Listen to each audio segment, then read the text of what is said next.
here we go. In the middle of all the hustle and bustle of downtown, Been long, and the road's been wide. you can hear it.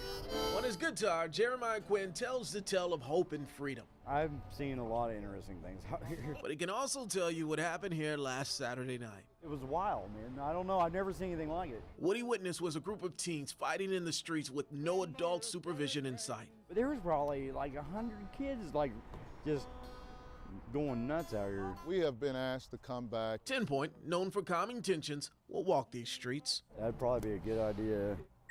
They will also be checking social media to keep tabs on if something is brewing. We got to look at social media because sometimes they signal what they may be doing.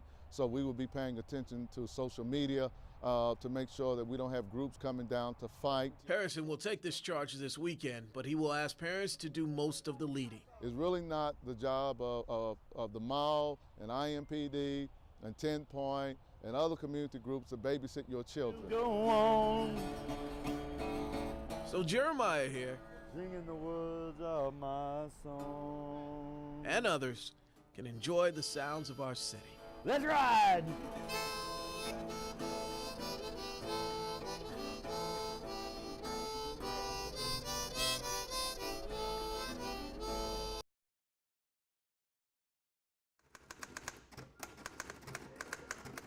Tucked away in a corner, surrounded by a wall of words, In this little prison that's made up of all these books. Tim Yude taps out a sweet song, a beautiful beat,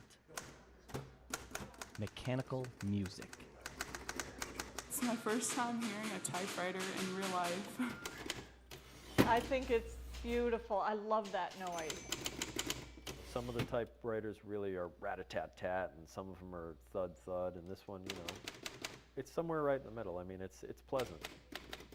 The rhythmic pecking might steal your ear's attention, but it's the sea of ink flooding the page that he wants to be heard. It's important to recognize that, you know, banned books stands for something.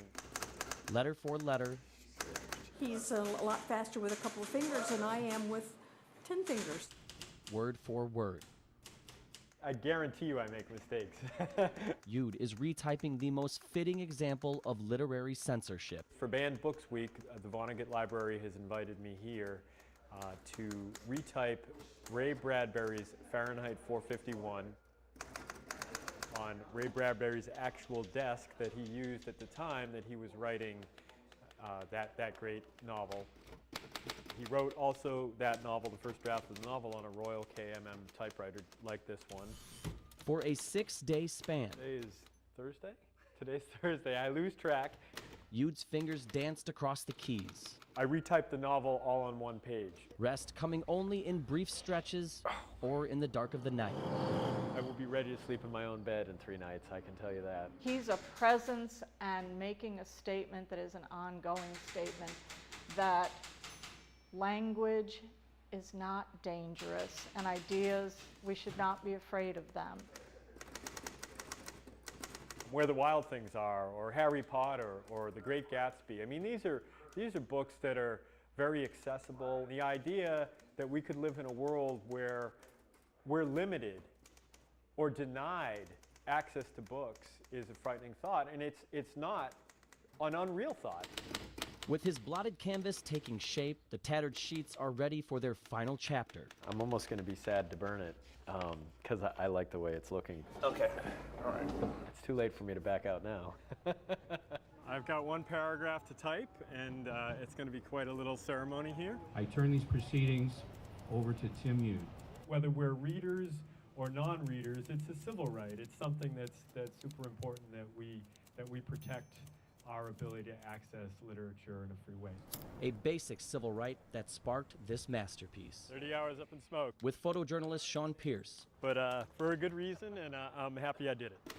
Jeff Wagner, 24 Hour News 8.